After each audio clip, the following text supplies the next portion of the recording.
Howdy and welcome to episode 16 of T-Shirts and Shawls. I'm Karen and today is Wednesday, December 14th, 2016. I am recording on a Wednesday instead of a Thursday for two reasons, one happy and one very not happy.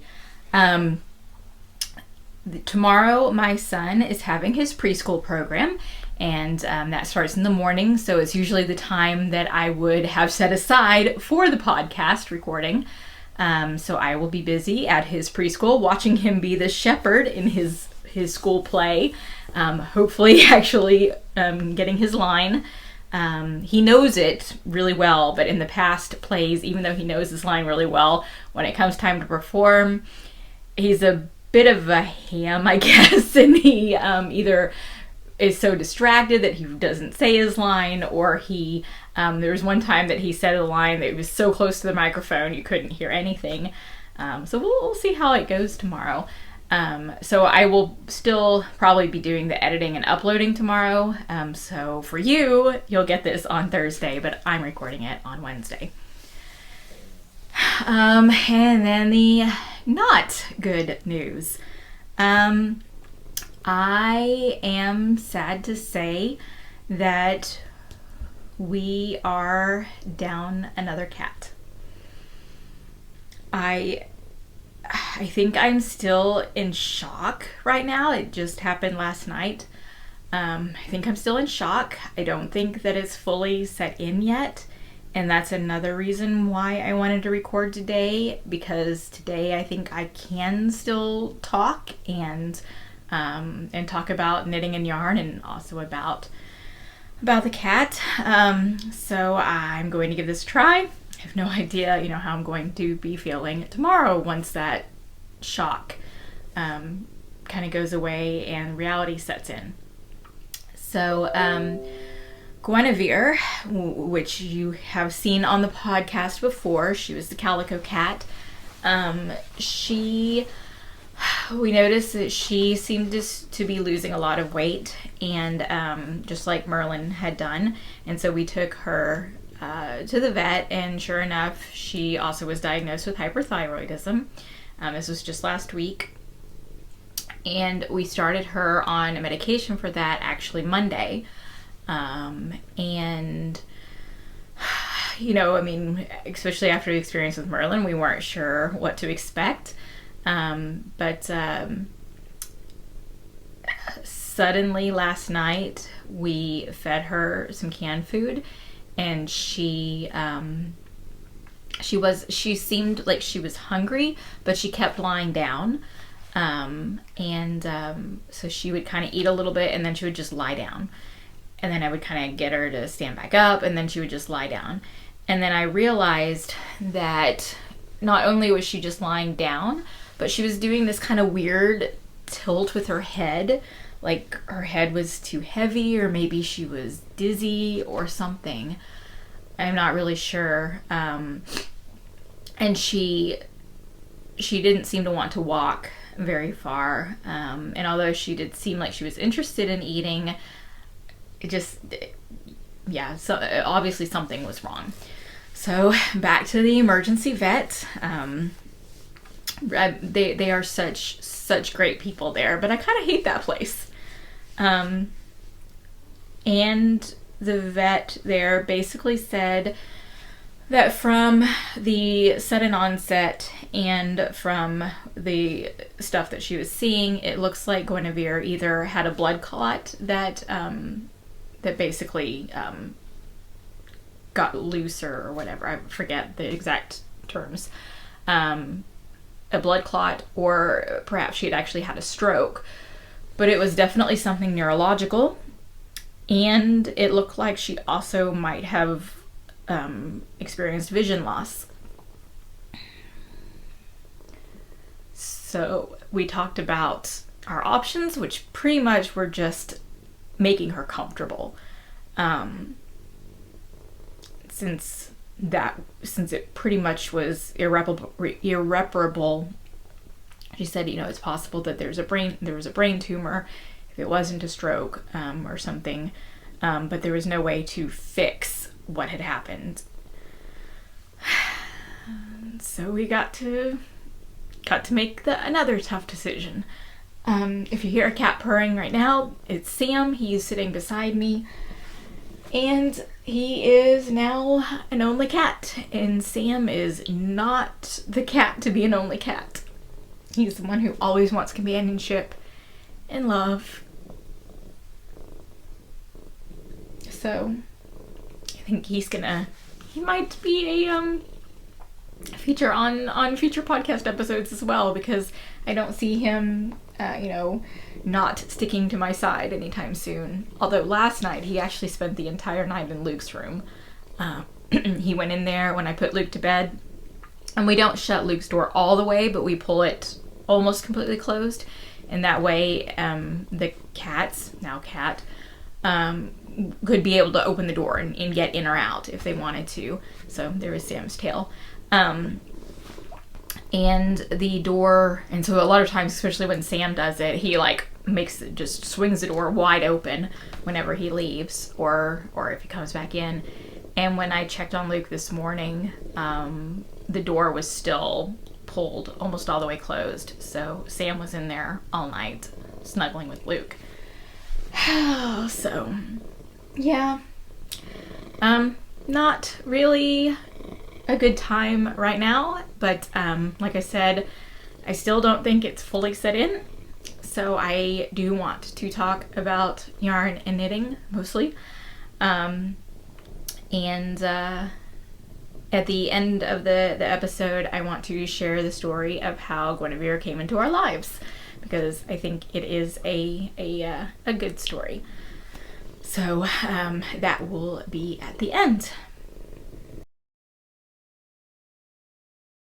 So today's shirt, I picked a shirt that has cats on it because I wanted to think about cats. So this is a Doctor Who shirt. Each of the cats represents one of the doctors. You can tell based upon kind of their signature, whatever they're wearing, which of the doctors that cat is representing. And I really like this shirt. I think it's a lot of fun. And I can mostly tell which doctor is supposed to be represented by each cat. But I have to be honest that although I am somewhat familiar with the classical Doctor Who episodes, so basically everything that came before the revival that started with the 9th Doctor, I've watched a few classic Who episodes, and so I kind of know some of those doctors, but I haven't watched very many classic Who. And so I'm pretty sure I know which one's which, but I'm not as familiar with those doctors. That is something, watching more classic Who is something that I do want to do. It's kind of on my list of things to do at some point in my life. And like I said, I have watched a few episodes here and there. But otherwise, I think it's a fun shirt, and mostly I picked it because it has cats on it, and kind of feel like thinking about cats. I've got cat stuff kind of all over the place. So I guess I want to think happier thoughts about cats. This episode, I started thinking about which shawl I wanted to talk about, and in all honesty, the decision-making process for which shawl should I pick, it just kind of filled me with a little bit of overwhelm. I'll just be completely honest, and I was having a lot of trouble making the decision, and I decided that I think right now, making decisions, even for something as small as which shawl am I going to talk about on the podcast, that just seems like something I am not completely able to kind of do right now. So I'm actually just going to skip over the shawl part of this episode, and I will be back next time with a shawl to talk about. I still have plenty more shawls that I have knit in the past, and then shawls that I'm still working on to talk about. So plenty more to choose from. I just couldn't make a choice this time. But at least I picked a shirt. So made some progress and some decisions today. So as far as what I'm dyeing, I am still working on the big wholesale order that I had. The wholesale order is through Threads and You. She travels to various fiber festivals and quilt shows across the United States. So if you are not in the Dallas area or Houston, since I went to the Houston Fiber Fest, if you're not in one of those areas and you haven't been able to see Roundtable Yarns in person and you want to, make sure to check to see if your local Fiber Fest, if Threads and You, EUE, is there, and then she'll have some Roundtable yarns. This order had Camelot, which is merino cashmere nylon, and Merlin, which is a self-striping. And I have completely finished all of the Camelot, and I am currently working on the self-striping. And that's the one that takes, a really long time. And I think what I'm going to do, my plan is just to work on the self-striping, finish it for the wholesale order, and then just continue working on the self-striping, kind of get into a rhythm and a process of working on that. So that way I can start kind of stocking up and getting my inventory kind of up to higher levels, because I think that the DFW Fiber Fest in April is going to sneak up on me before I know it, and I would really like to have a good selection of self-striping for that festival, and don't want to have to go through a crazy rush of trying to dye it right before. I'd also like to get at least one, maybe two more new colorways before April. So also kind of thinking about possibilities for new colorways. And then the other big news for what I'm dyeing is I have a few more specifics on the next yarn club, so I thought I would go ahead and share those with you. So I've mentioned already that the yarn club theme is going to be the story of Tristan and Isolde. It is a longer story, so it is a longer yarn club. And with that in mind, I have broken up the story into multiple parts to see, how many parts I got it into. And it looks like it breaks up nicely into 9 parts. So it's going to be a 9-month yarn club. My goal right now, I still need to make sure I get all the details in place, but my goal right now is to have sign-ups start in mid-January, and then have sign-ups run for 2 weeks, and then have the shipment go out about somewhere between 2 and 3 weeks after the signups end. I would like to shoot for kind of a mid-month shipment date for this one.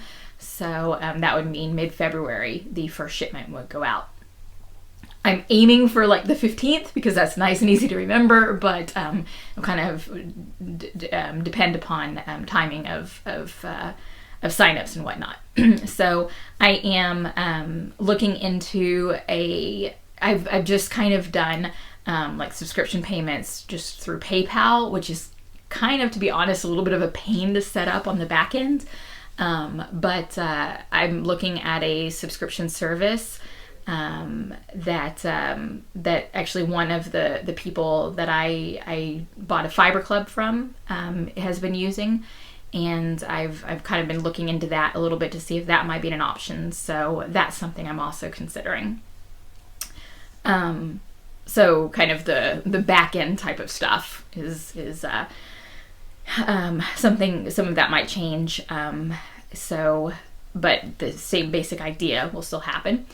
The 9 months, you could either pay for it all up front at a reduced rate, or you could pay monthly, which would be the monthly payment is the full rate. Or since I think since it's 9 months and that breaks evenly into 3 sets of 3 months, I'd like to see if potentially quarterly could be an option as well. And if so, then the quarterly option would be slightly discounted from the monthly option, but not quite as discounted as the payment in full up front. So kind of based upon when you pay. this is 99% sure, so don't 100% quote me on this, but I'm pretty sure it's going to be $25 a month plus shipping. So for the US, shipping is $3, so that would be $28 a month. And for, like I said, for 9 months, you will get 1 shipment per month. So you'll get 9 shipments out of this yarn club. There is, each shipment will have a different base, and the weights of the bases will be from lace weight to worsted weight. There will be 1 shipment with lace weight. At least I'm pretty sure. I'll mention the pretty sure part in just a minute. And the colors will be surprises. I do want to tell you guys a little bit about the bases because it is kind of a larger commitment.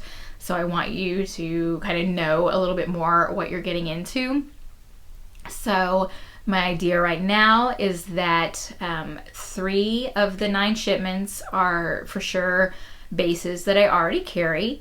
And like I said, I am just going to tell you. So if you really don't want to know, then don't listen for the next minute or so. And also don't look at any of the materials I send out, because I really am going to tell you some of the bases. This is not meant to be as much a surprise as far as the bases are concerned.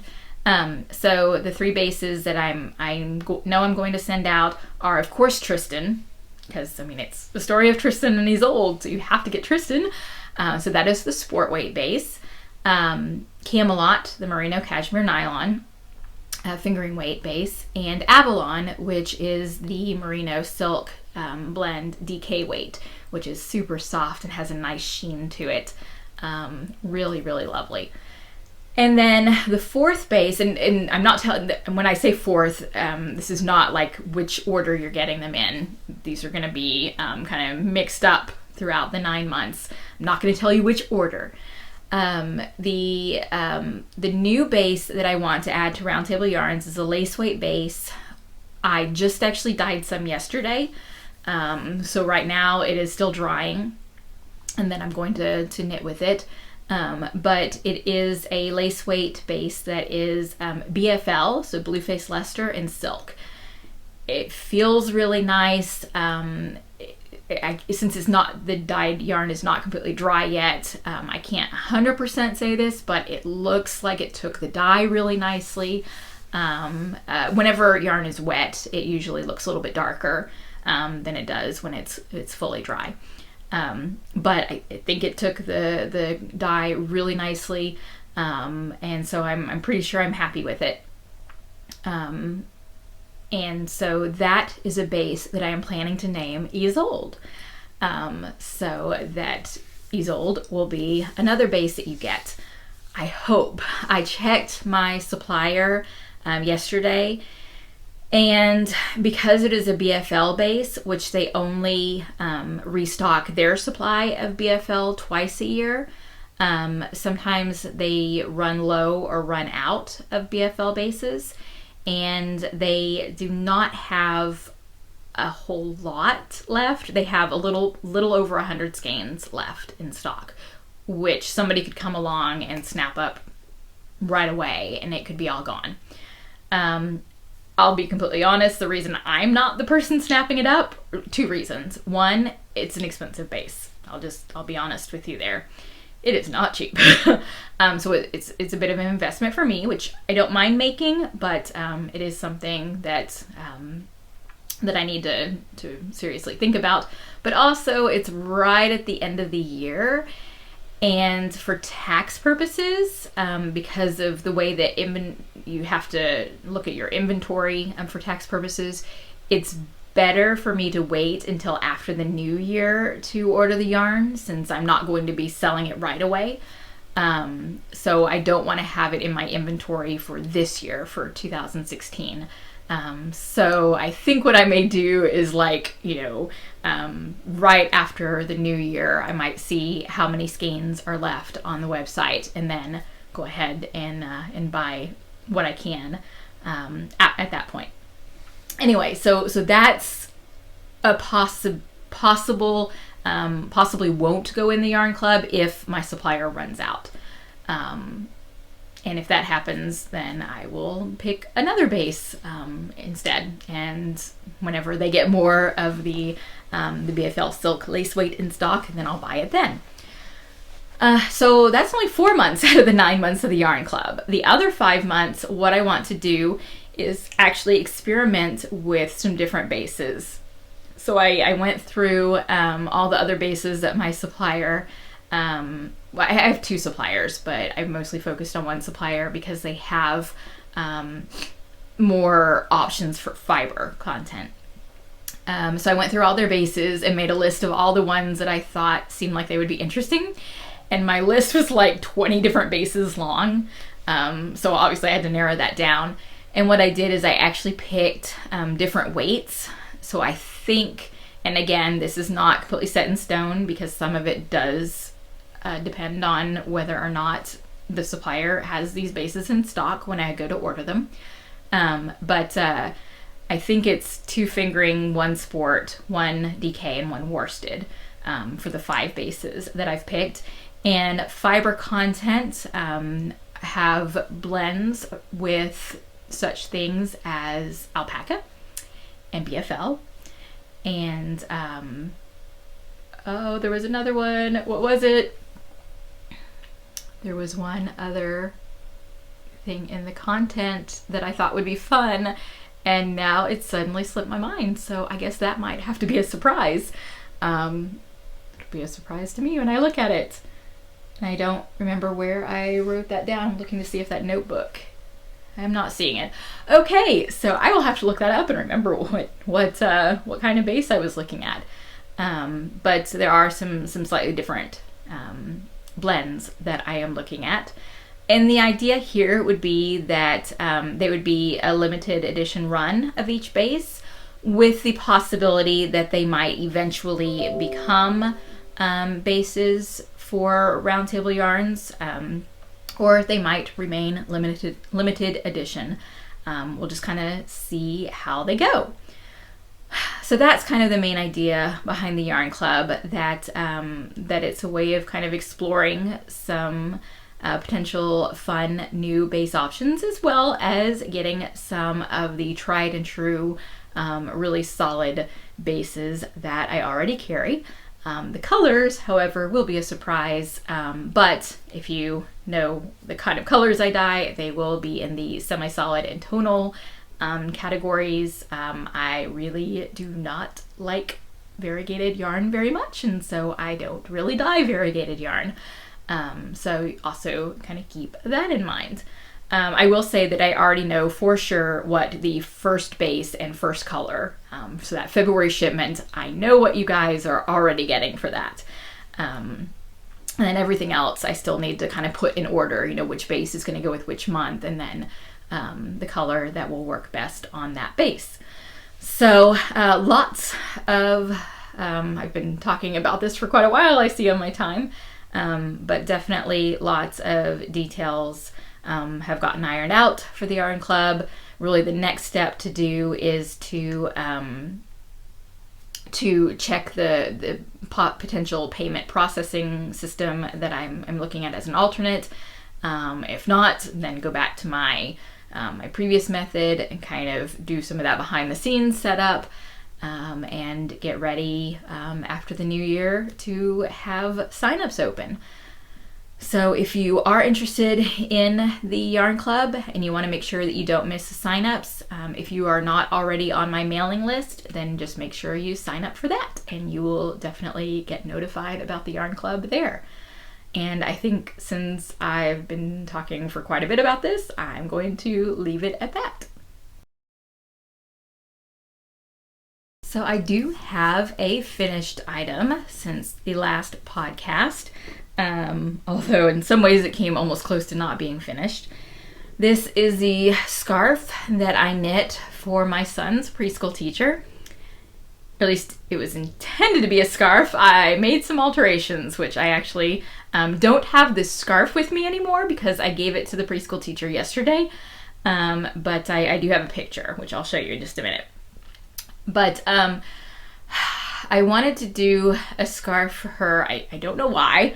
Why I didn't do a cowl like I normally do, because I love cowls, but for some reason I decided a scarf was the thing. And I got some worsted weight yarn at my local yarn shop, the Knitting Fairy. And it's kind of a tweedy yarn. And for patterns, because I don't knit scarves very often, I knew that there would be a lot of patterns to look through, and I really wanted something that was easy, that had either a 1 or 2 row repeat that I could just kind of move forward quickly on. And I remember a few years ago I knit a scarf called Corrugator, which I forgot to look up the designer's name, so I will make sure to link to the pattern in the show notes. But it's a really easy 2 row pattern repeat, and it moves along fairly quickly. Oh, I remember now why I don't knit scarves very often. Definitely, it just seems like it never ends, and because it's just, straight up, there's no shaping, nothing that really changes or gets really exciting. So I'm looking at my yarn and I'm looking at this scarf, and it's like this long, and I still have a lot of yarn left, and I'm knitting and knitting and knitting and thinking, oh my gosh, if I truly finish this scarf, I don't know that I'm going to have time to finish all the other gifts that I have planned. So I was really trying to decide what to do. And I thought, okay, well, maybe if I knit like a slit in one side, then you can take the one end of the scarf and pass it through that slit and be able to kind of tighten it, so that way, even though it's kind of on the shorter side, it will still stay on your neck. Because I thought, if I ended it while it's still short, I mean, it was like, it would be wrapping around your neck and coming down to here, maybe a little lower, which doesn't work. So I thought about, knitting a slit to pass it through. And then, as I'm knitting, I'm thinking, okay, well, how would I actually do that? And some of the ways that I came up with seemed just really complicated. And then I thought, aha, what if I do a button? I could just make a little buttonhole and then sew on a button, and then she can wrap it around her neck and button it, and kind of have it, the picture will make more sense, but have it kind of come crossed and then have it buttoned right there so it'll stay on. And so I did a 1 row buttonhole, and then I looked through my button stash. I kind of had in my head the kind of button I wanted, and this is the shape of button I wanted, but I would have chosen a different color if I'd actually gone to the store, but I wanted to get it done, and so I just worked with what I have. So I'm going to show this from my iPad, and if the glare is really bad and you can't see it well, then I will pop. Okay, I think it's fine. I don't think I need to pop the picture up. Okay, so this is the scarf that became kind of a scarflet, I guess.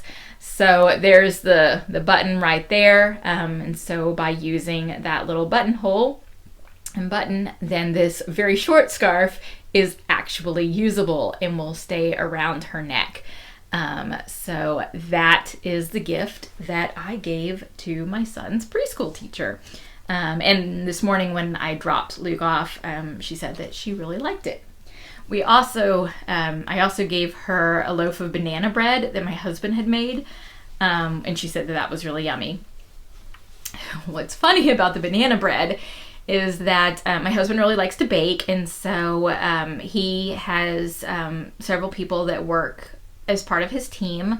He's the manager, and so he thought that he would make a loaf of banana bread, actually some banana and some pumpkin bread, for the people on his team, and also bake some cookies. So he had planned to make 3 loaves. He had 6 people that he was making stuff for. So he was going to do 3 loaves of pumpkin bread and 3 loaves of banana bread. And he decided that he definitely wanted a loaf of each for us to keep, because I love banana bread. I'm not a huge pumpkin bread fan, but I love banana bread. So he got out his tried and true banana bread recipe that he really likes. He copied down the list of ingredients, and he just multiplied that by 4 and went to the store and got the ingredients and started to make the first batch. Well, guess what?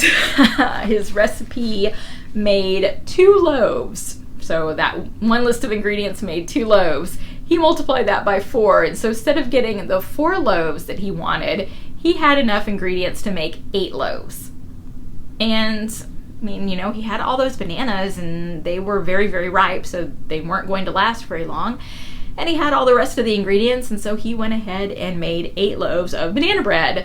So then I decided at that point to give one of them to Luke's teacher.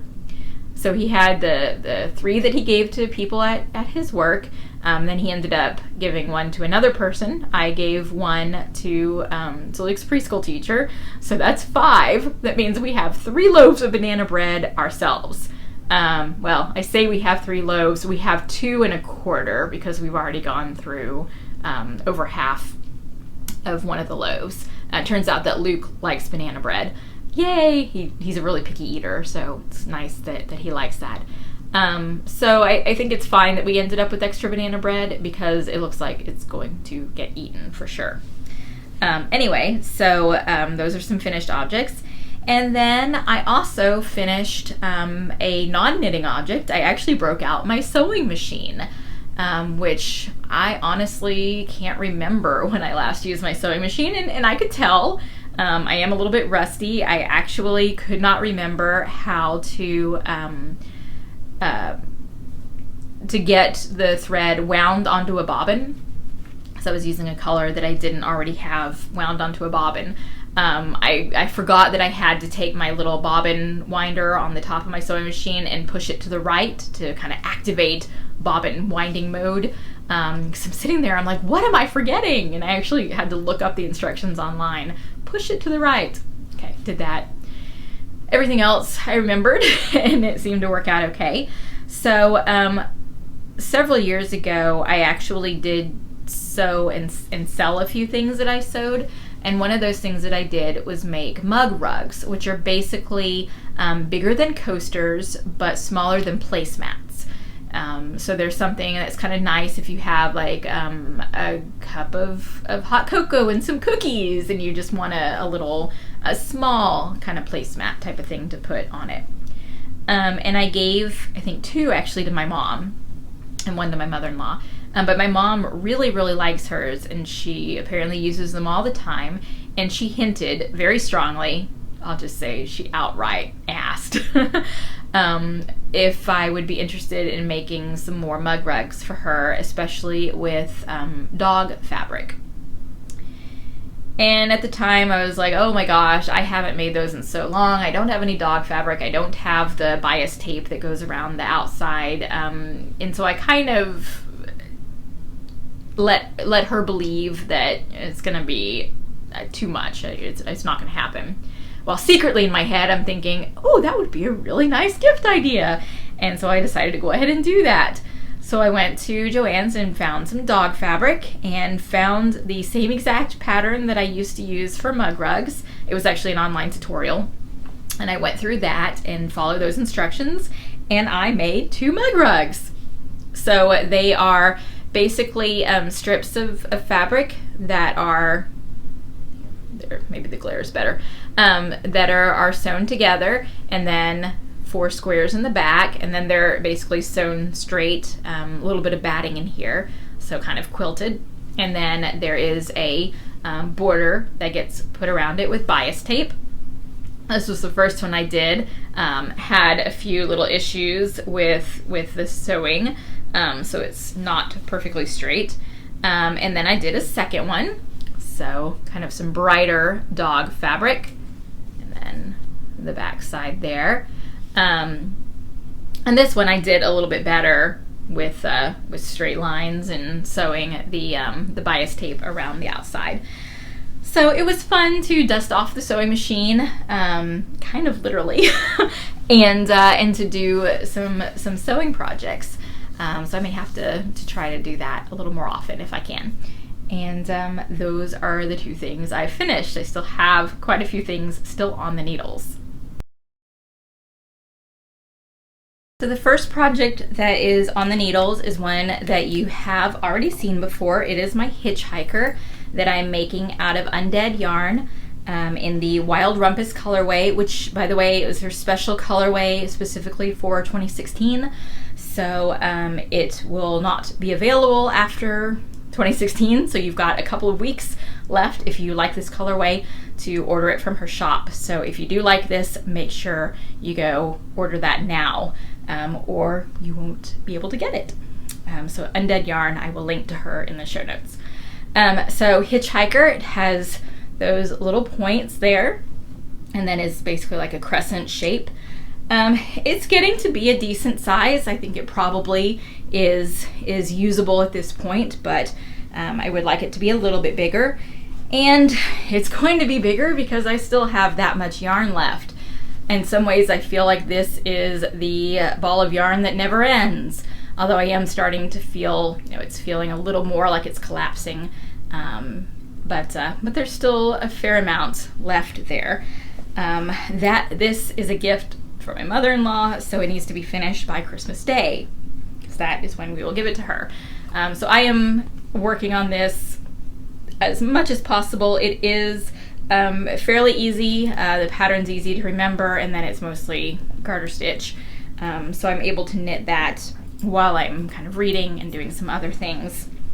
Brought it to knit night, and hopefully we'll get that done in time. Then the next project that is on the needles is one that I started pretty much right after the last podcast episode.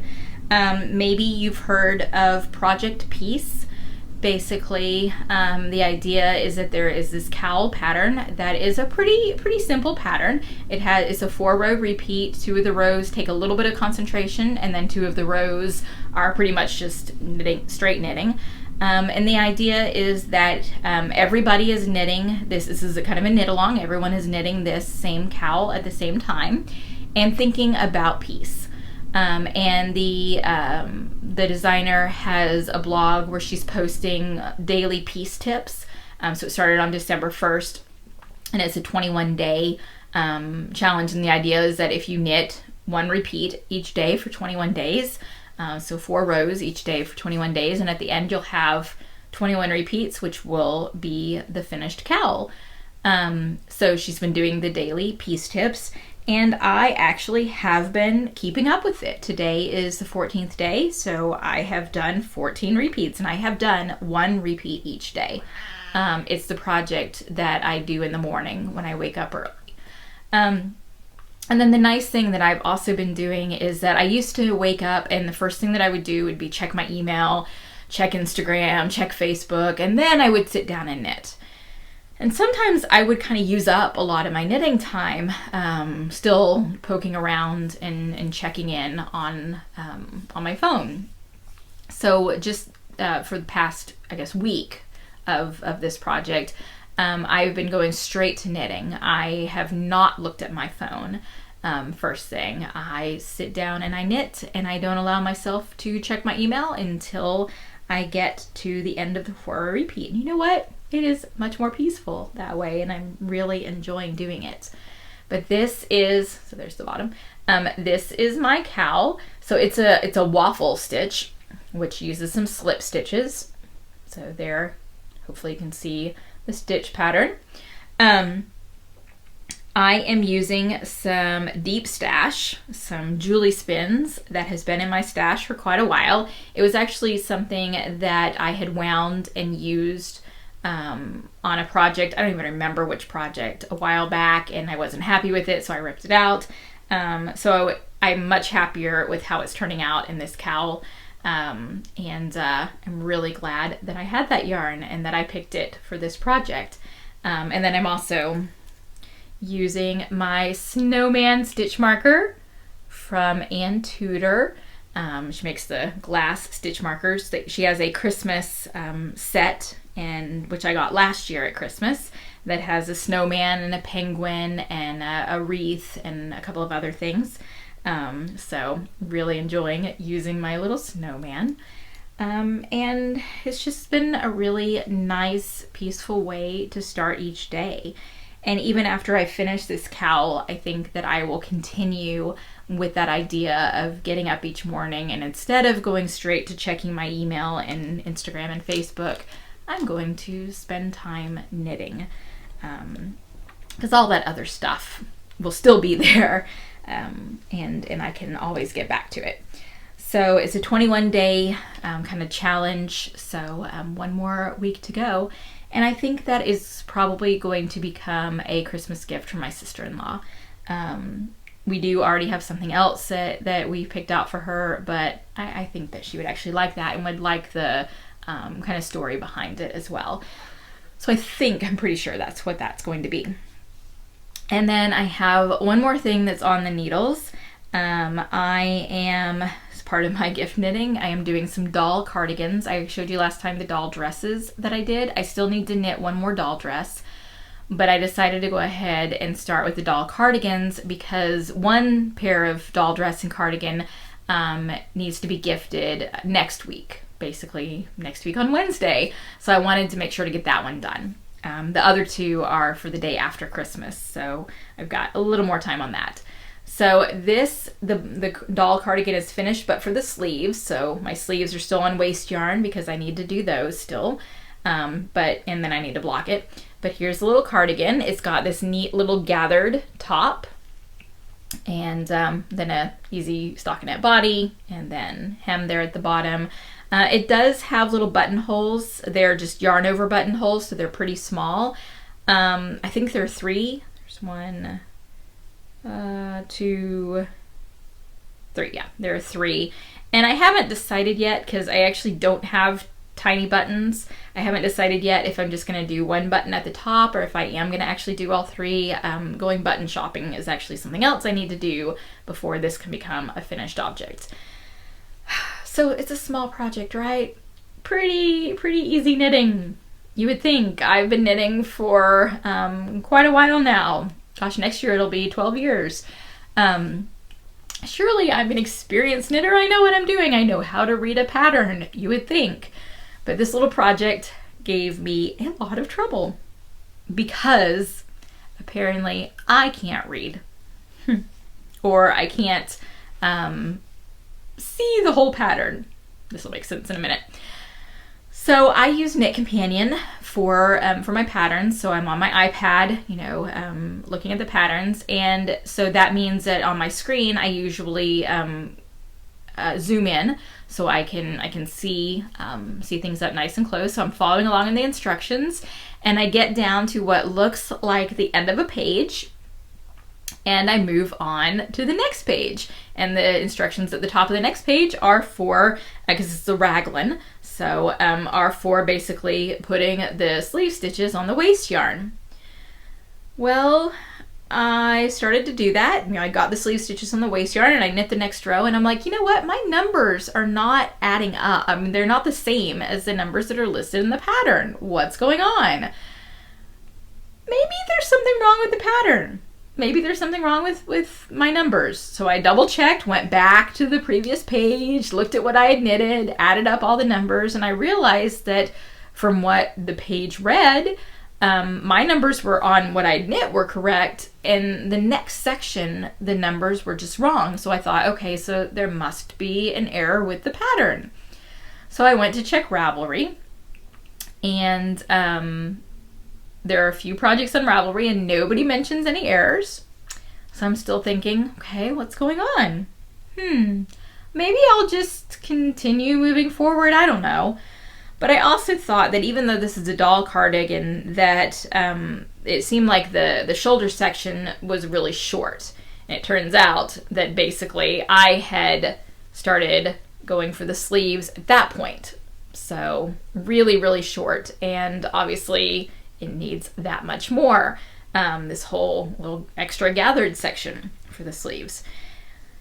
So I look back at my pattern, and sure enough, what I'd actually failed to do was to scroll all the way down to the bottom of the page that had more instructions that I had just completely skipped over.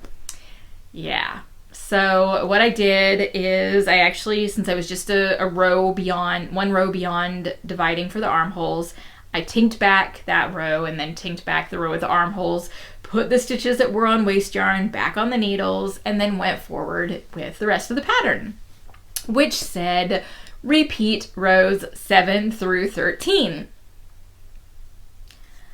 I again decided that my brain apparently didn't need to actually read what was on the page, because the pattern had rows 7 through something like 22, and then it said repeat rows 7 through 13. Can you already guess what I did? Yeah, I repeated 7 through 22 instead of stopping at 13. And so once again, I got to where I'm supposed to divide for the armholes, and the numbers are not matching. So I went back and looked at the pattern and saw that I had misread where I was supposed to repeat. And so the 6 or 7 rows I ripped back and finally got to the right place in the pattern. So there is nothing wrong with the pattern. The pattern is perfect. All the numbers match up. Everything is great. It's just me. User error. Apparently a simple doll cardigan defeated me. But I got through it. I just have to do the sleeves. And then knit 2 more. Now I know the pattern, though. I shouldn't have any problems knitting the next ones. So that is what's currently on the needles. So I really need to finish the hitchhiker, this doll cardigan, 2 more doll cardigans, a doll dress, and keep up with my project piece. You know, no pressure. I can do it. And then after that, I can get back to some of the other stuff I was working on, including the stuff I'm working on for my book. So that's everything that's currently on the needles. I have not finished A Wrinkle in Time. For some reason, I just kind of got a bit distracted, and I have not really done a lot of actual reading on the Kindle. So I'm still working on that, as well as the Strangers in Their Own Land book that I mentioned last time. But I did listen to an audiobook. I listened to Lauren Graham's memoir, Talking as Fast as I Can. If you're not familiar with Lauren Graham, she played the mom, Lorelai Gilmore, on the Gilmore Girls. And so kind of talking fast was one of the things that the Gilmore Girls was known for. So after watching the revival of the Gilmore Girls, and then I saw that she had the autobiography, it's an audiobook that Lauren Graham actually reads herself. So I went ahead and listened to that, learned some really neat things about her life, about the Gilmore Girls. And then she had also talked about another TV show another long-running TV show that she was part of, Parenthood. And that's a show that I just never watched. Really not sure why, just something that I never got into. And based upon what she was saying about it, it sounded like a show I might be interested in.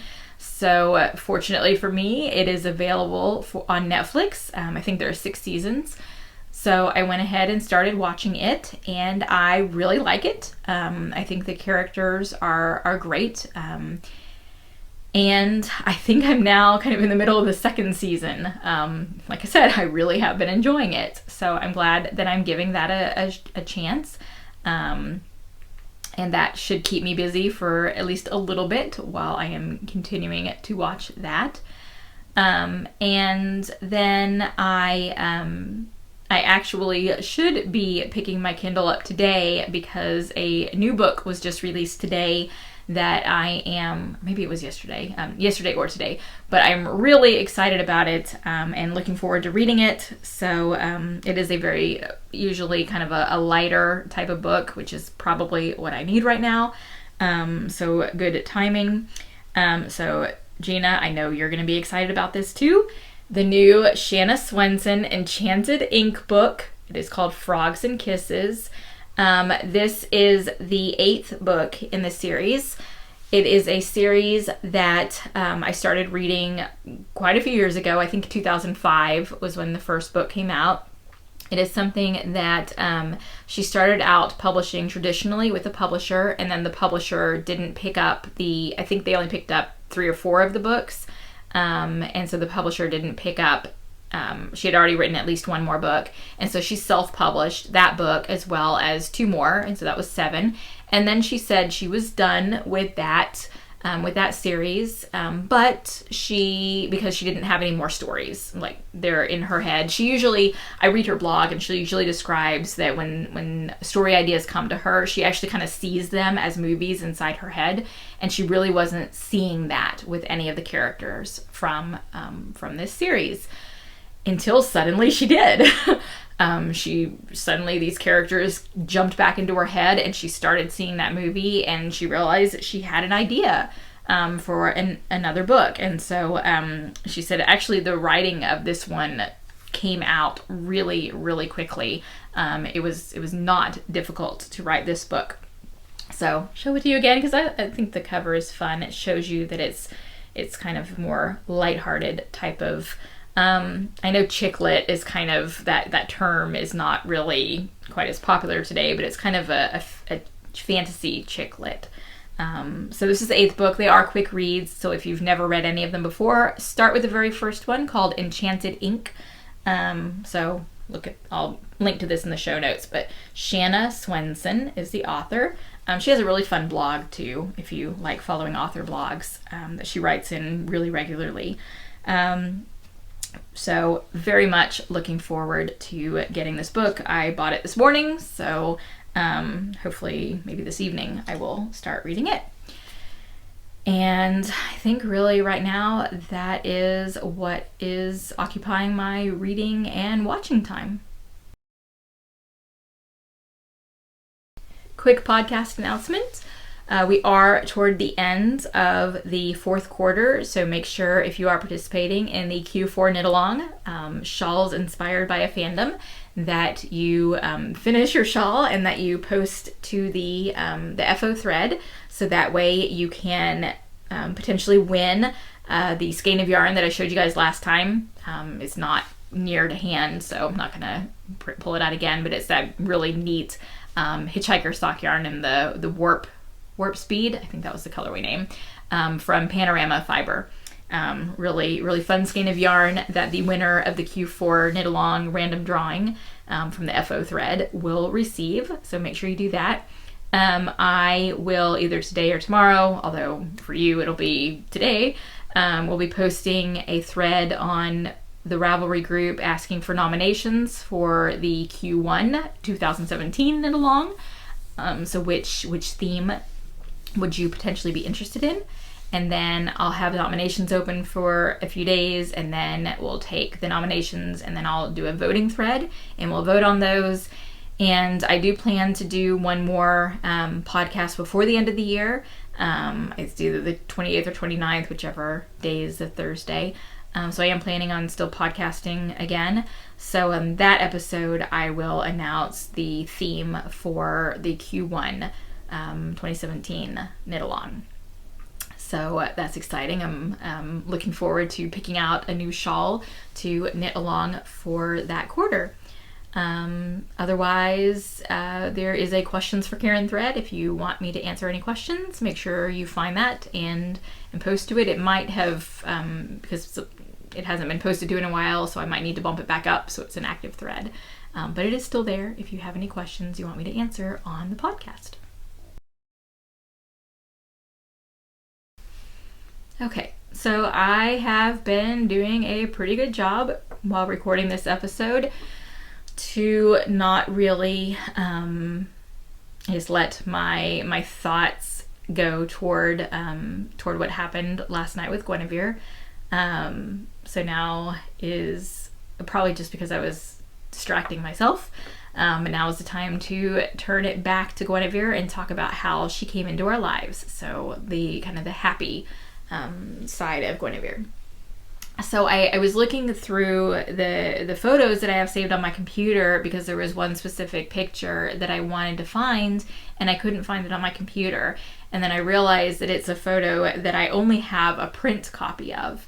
So I had to go through my photo albums and find it. So what I need to do is scan this in so I can have the electronic picture because I would really, really hate to lose this picture. It is a picture of the first time that I met Guenevere. So here it is. Ignore the apparently bad hair. But there she is in my arms there as a, like, maybe 6-week-old kitten. I'm not sure entirely how old she was at this point. Actually, maybe she was closer to 2 months, so maybe about 8 weeks at this point. But there she is. That's the first time that I met Guenevere. I was in Indiana. I went to graduate school at Purdue. We had been living in Texas beforehand. We were actually in College Station because I finished my master's at A&M. And when I was going up to Purdue, Jarrett, my husband, had not yet found a job. And so he was going to stay in Texas while he continued to look for a job in Indiana, but he didn't want to move up there and not have a job right away. So in my infinite wisdom, I decided to leave Merlin and Sam with him because I thought it would be, I would probably be traveling back to Texas more often than he would be traveling up to Indiana, and it would just be easier if I didn't have to either travel with the cats when I was returning to Texas or have to find someone to take care of the cats, because at that point, I didn't know, any of the people in my department, what they would be like. Turns out they were all fabulous, and I wouldn't have had any problem finding someone to watch the cats while I went back to Texas for a little bit. But I didn't know that. And so I left the cats with Jarrett. So I head up to Indiana all by myself. And I'm in an apartment all by myself. And although I've started to make friends and to get involved in the graduate program, it was still pretty lonely coming home. And in September, so it's not very far into the semester, I moved up there kind of toward the end of July. So in September, I went to the Medieval Studies graduate picnic. Actually, I guess it's just a Medieval Studies picnic. I think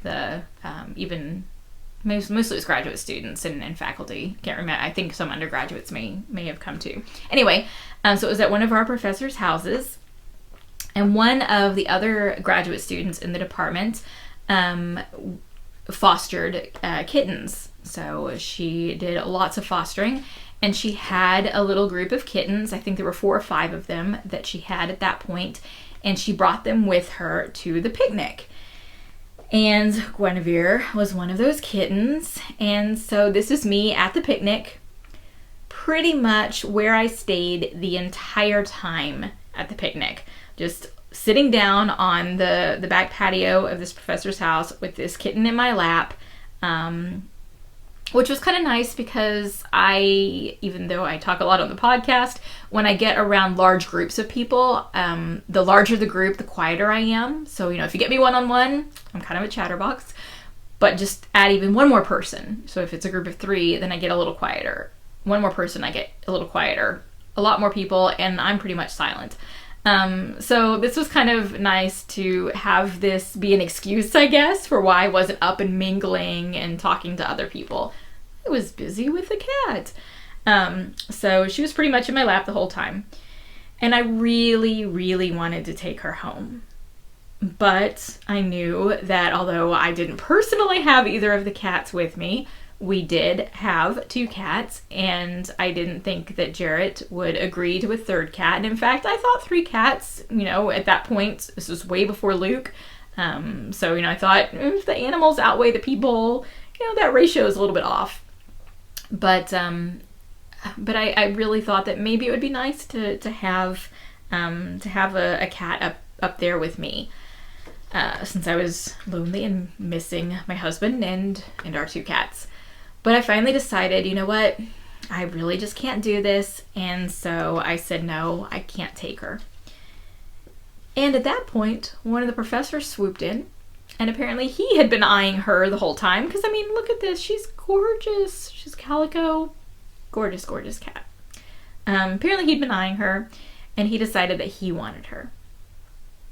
And I still have the memory of him leaving. So we were in the backyard of another professor's house, of him leaving, walking out the gate with Guenevere on his shoulder. So she's looking back over his shoulder, kind of looking at me. And I still remember that as he walked away. deciding that he was going to adopt the cat. And I just remember thinking, I made the biggest mistake right then. I should have said, yes, I will take her. Because, I mean, I'd spent several hours that afternoon with her. I'd already fallen in love. So really huge mistake. Still have that image of him walking away with her on his shoulder, and thinking, I blew it. I could have had that cat and I lost her. Good news for me. The next day, the graduate student who had fostered the cats called and said the professor's wife was allergic to cats. They'd never had a cat before, so she didn't know. She apparently was allergic to cats, and he had returned the kitten. Did I want her? I still hadn't talked to Jared about that yet, but after the experience the day before, I decided, yes, for sure, I want her. I am not giving her up. And so I said yes, and then I called Jarrett and asked if it would be okay if we adopted another cat, even though I had already said yes, I was going to adopt her. Unfortunately, Jared agreed. I think he realized how lonely I was. And that is how Guenevere came into our lives. And for Christmas break, I actually left her. I flew down to Texas without her since it was only like 2 weeks, and I was actually flying on a buddy pass. Jarrett's uncle is a pilot, and so I was basically flying standby, and I didn't want to travel with the cat in that situation. So she actually stayed with that friend who had originally fostered her. And then this summer, because that whole first school year, Jarrett still hadn't found a job. That summer, I actually drove back to Texas and took Guenevere with me and introduced her to Merlin and Sam. Yeah, Guenevere was always kind of the odd one out. Merlin and Sam got along really, really well, and Sam really wanted to get along with Guenevere, but she would have none of it. She really did not want the other cats around, although occasionally I would walk into the room and all 3 cats would be lying very near each other, which is kind of eerie because they usually didn't get along quite that well. I mean, there were not like huge fights, but definitely not cuddling together. Anyway, so I do have multiple pictures of the 3 of them because anytime I walked into the room and the 3 of them were together, I grabbed my camera and took a picture. That is how we got Guenevere. And when I introduced her to Jarrett, even though she and I had been together all by ourselves for that year, she really, really bonded to Jarrett. And so, and this is where I'm going to lose it. So Merlin was really kind of my cat and Jarrett was Guenevere's. Or Guenevere was Jarrett's, whichever way. Anyway, so, poor Sam. I think Sam and Luke have kind of bonded, and actually, really, it was kind of Sam and Merlin. I guess Sam was kind of Merlin's cat. So yeah. Look over in there, Sam. He's sleeping right now. He'll be getting lots and lots of extra snuggles. Here's my Guenevere.